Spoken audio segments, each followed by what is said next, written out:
Hello, my name is Erik Blair, also a candidate for President of the United States, though listening to these guys you wouldn't know it.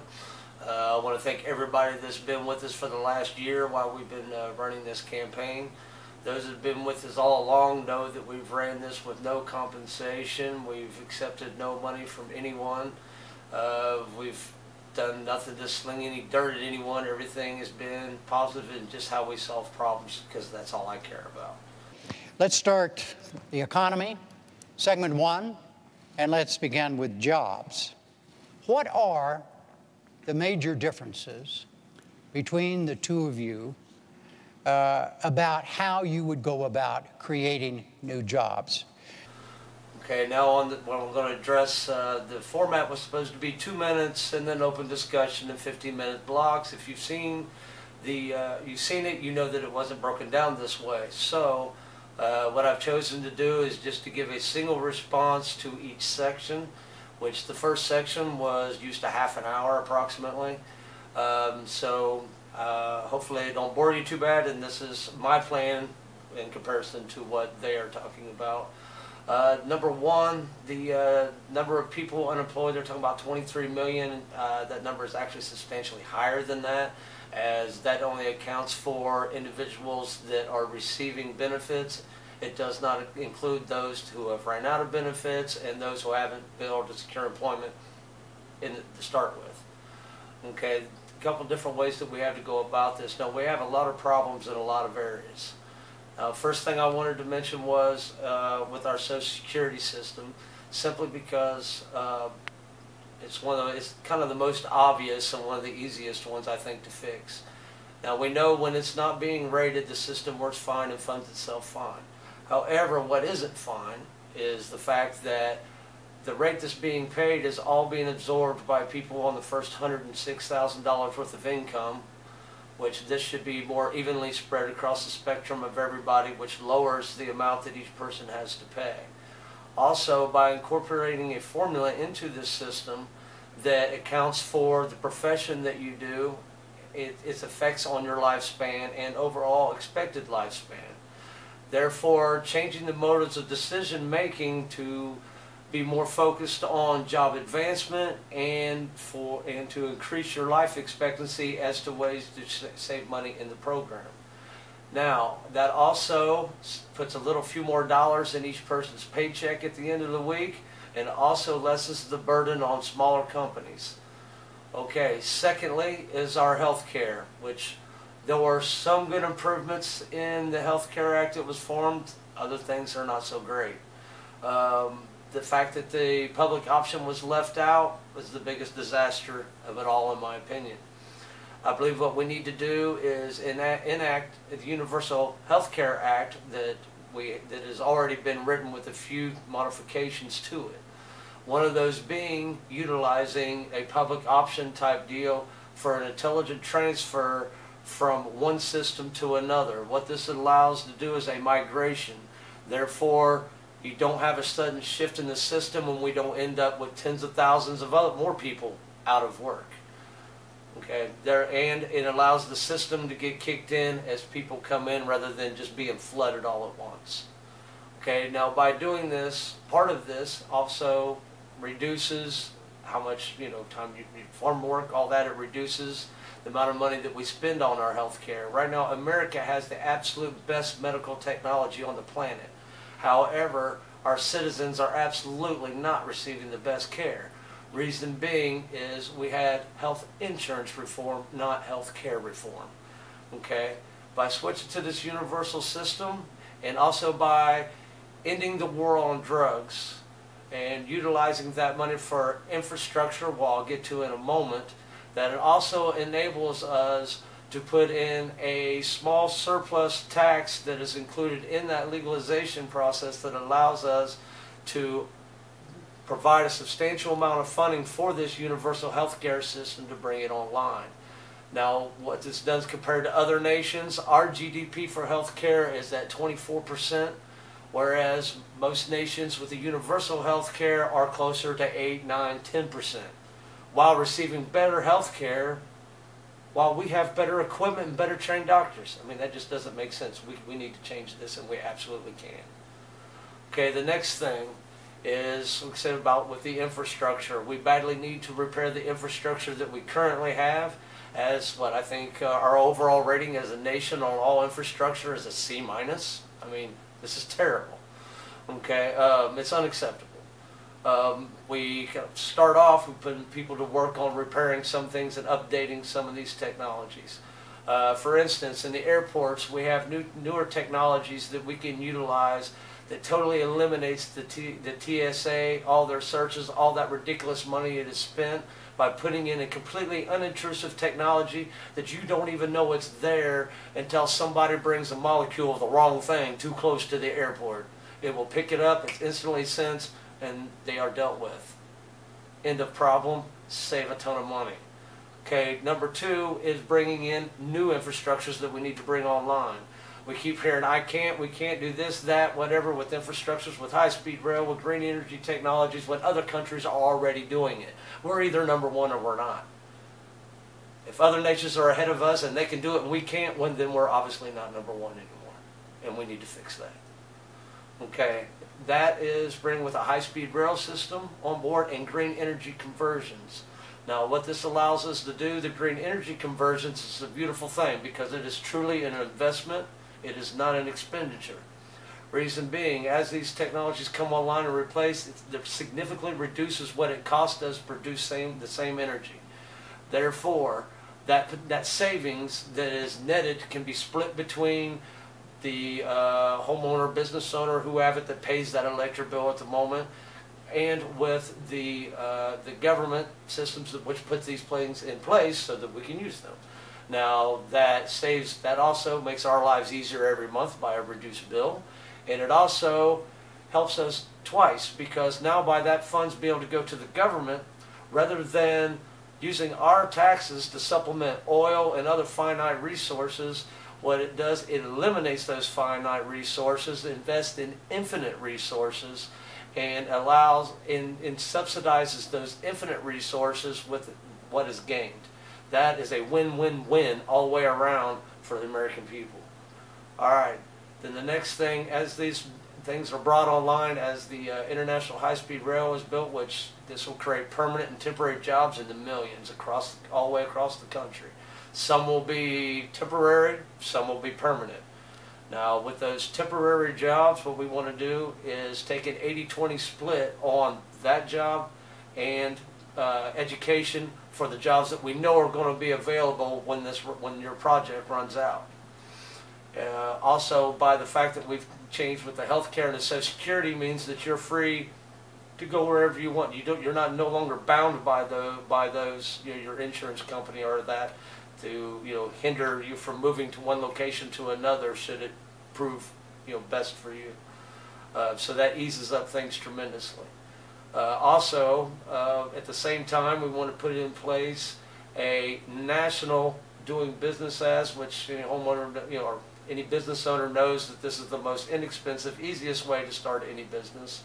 At the moment, it's done on a statewide basis and covers up to 3 employees. I want to expand that on a national level and have it support up to 5 employees.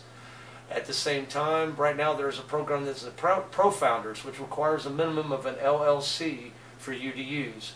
It enables someone who wants to start a new business to start that business with an investment as small as $100 up front and with an initial investment of around $1,000. Now what this does, it guarantees, it protects both the person trying to start the business and potential investors. It guarantees all those legal aspects are covered so nobody's running off with the money or the ideas or any of those things, which makes it substantially easier for a substantial number of more people to start businesses. Okay, at the same time, while we're doing this, by putting in this national high-speed rail system and through legalization enables us to use hemp now as a major product. Now in doing this, there's a lot of products that are currently being made with petroleum-based, wood-based products that some companies already can switch over, and this also makes for just a frenzy for small businesses to start up and be suppliers of all kinds of new pieces of equipment and doodads and trinkets and whatever we need. And while making it easier. Now at the same time, while bringing these rail systems in, that means we're increasing the nation's prosperity and efficiencies by not tying in only populous areas, but also using it for not just people, but also products, tying it into our major airports, our major bays, and the like, major trucking companies, and that to significantly increase, like I said, the overall efficiency of the nation. Now what this also does is it creates a multitude of new areas of concentrated people that makes it easier for higher exposure and all these things, and easier to start new businesses as well of all kinds. Now the beauty of this is also that means that by doing it this way, we are funding the new infrastructure via the money saved that we are currently wasting on the war on drugs. And since it's a self-paying investment, it reaches a certain critical point, just like what the green energy does, to where it starts paying for itself. And then once it hits that critical point, those monies then can be redirected and start paying off our deficit without it hurting anyone at all. Okay, then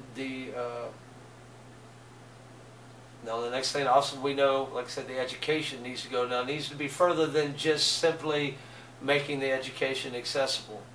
We need to make vast major improvements in our delivery systems, availability, accuracy, and that we're actually educating people, not just programming them to pass a test.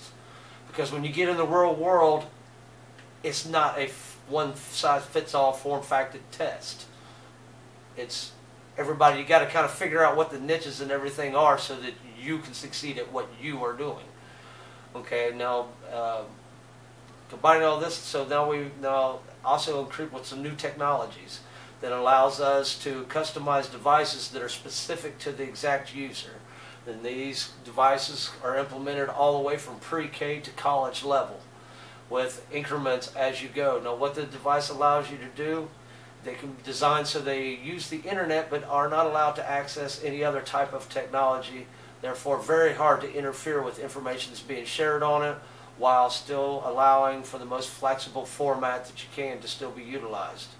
Now what they would do is in the background, this technology in the background can easily pick up and sense students that are falling behind and ones that are more advanced, so that teachers can direct more of their focus on the ones who need it, and we can properly place more advanced students in those programs so that they are not held back. Okay, that right now, the way the current system is, and just adding more teachers, there's no way to solve this problem. However, the technology will do this. Okay, now, and then as those are passed along, that makes it also easier for us to integrate information from other countries that are doing better than us. It allows us to easier pass on our information to other nations that are far behind us and ones that don't have any education systems at all. And while significantly reducing the cost of that education. I would also like to, furthermore, to add in it to further reduce the cost and better efficiencies is the green technologies and any education systems that are incorporated in with like medical facilities, that they be charged only a maintenance rate only for their energy consumption, therefore significantly reducing how much it costs all of us to secure an education. Obviously there's a lot more to that, but that would be the main platform as to get that started and put in some serious savings.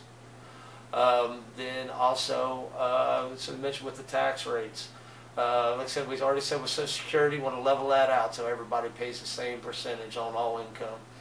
And what the ultimate goal is, we want to eliminate loopholes. Obviously there would still be, write-offs and things would still be in place, but actual loopholes and all the like things like this, and getting rid of and phasing out a multi-bracket system so that we can bring ourselves to a one flat rate tax, which is less than what we are paying now. And once that is achieved, that allows us to eliminate the IRS, which allows us to reduce taxes even further.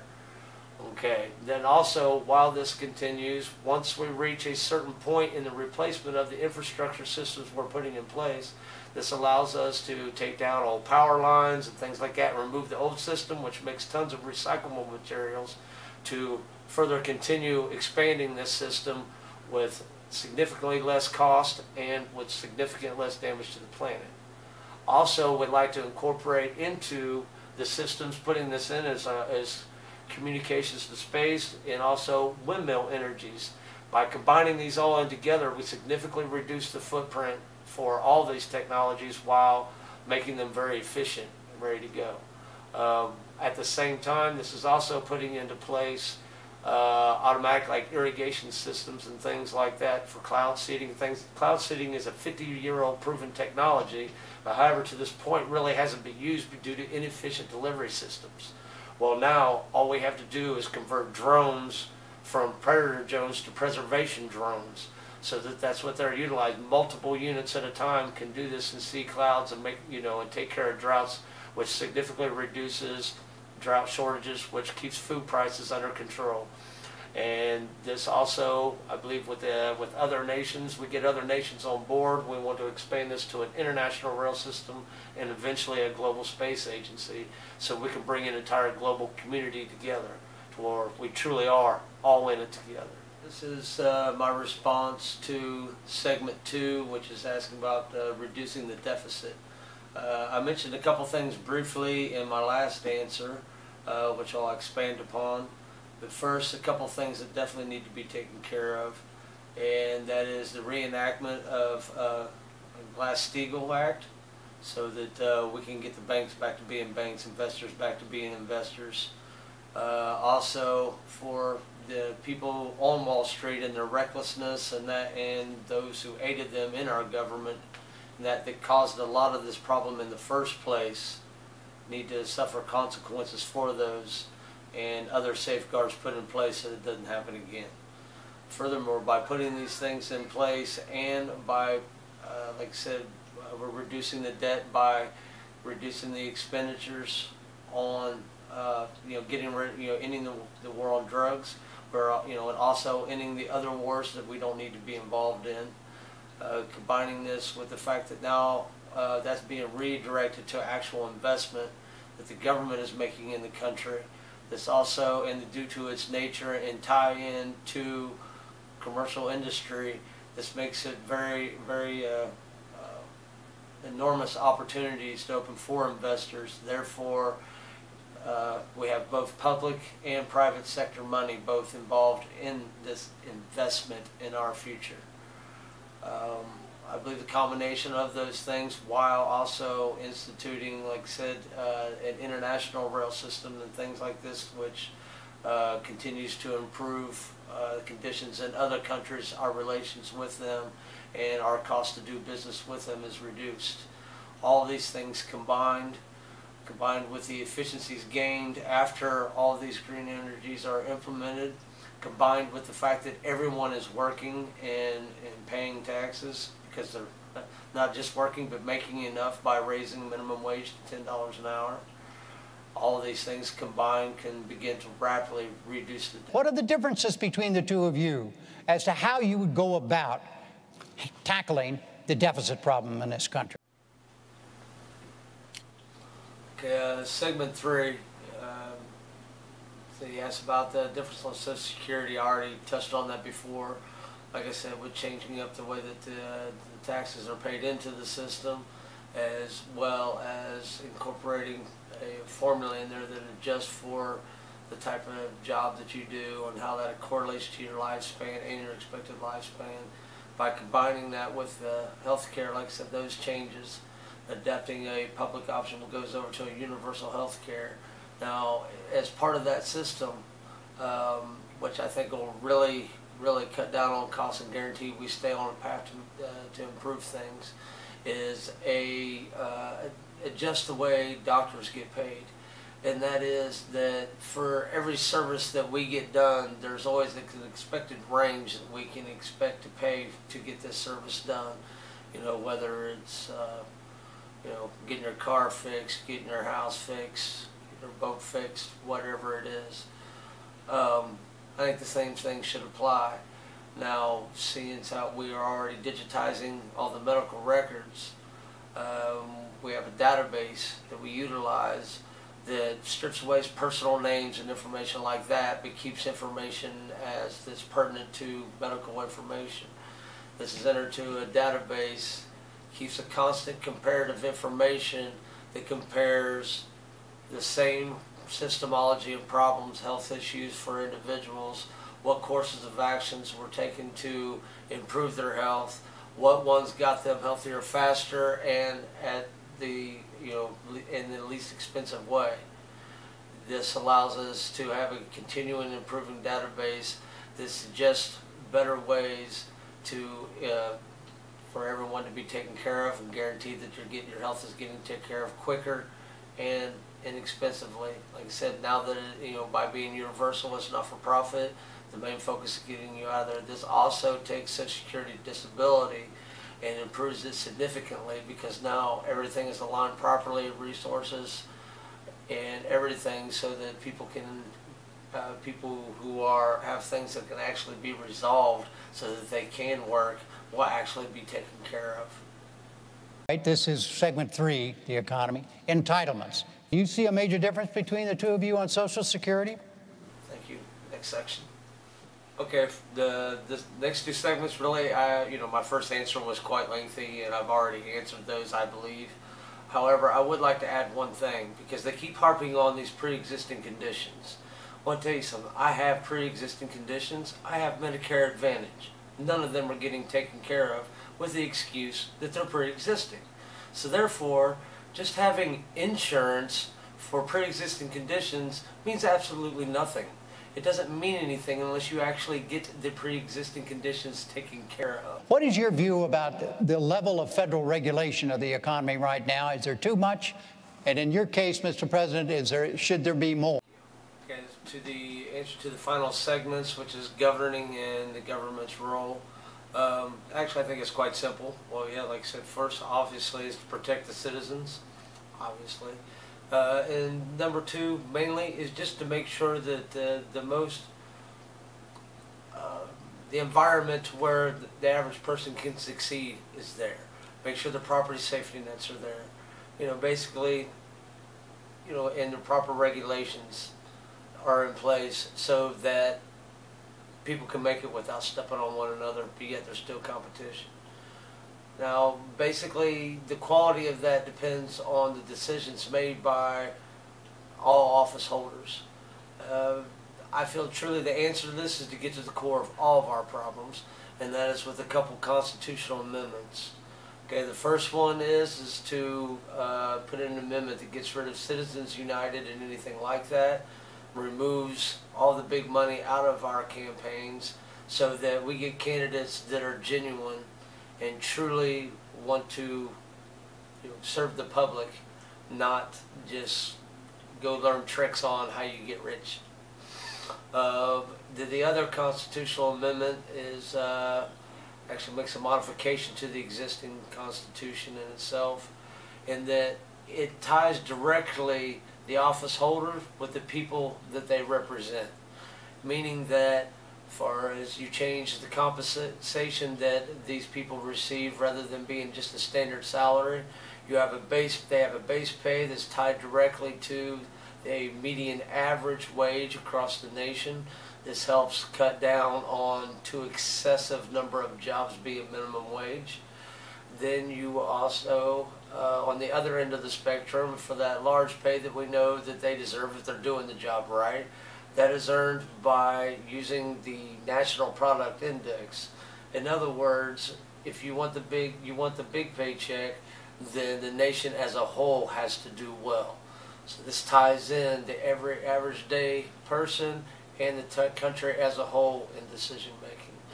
Then the next phase of that is also ties them into they must use the same healthcare system, the same Social Security system, and so on, as do the citizens of the country. This guarantees that when they make decisions based upon universal health care or any other private entity that chooses to compete with our universal health care system, that they know that they're the most intelligent decisions, because they also are directly involved themselves. I believe that this right here, like I said, gets to the core of our problems. and changes the decision-making process and what is important to those making the decisions in all that they do, which affects all of our lives in every aspect. What is your view about the level of federal regulation of the economy right now? Is there too much? And in your case, Mr. President, should there be more? Many of the legislative functions of the federal government right now are in a state of paralysis as a result of partisan gridlock. If elected, in your case, if re-elected in your case, what would you do about that? Okay, closing comments. All right, covered a large array of different reforms and things like that I would do. Like I said, if I was elected, like I said, the focus of day one is to get to the core of what our problems truly are. Like I said, Social Security system that is based upon job advancement and life expectancy extension to save money, tied directly into health care that is finally handled responsibly so we get health care, not health insurance.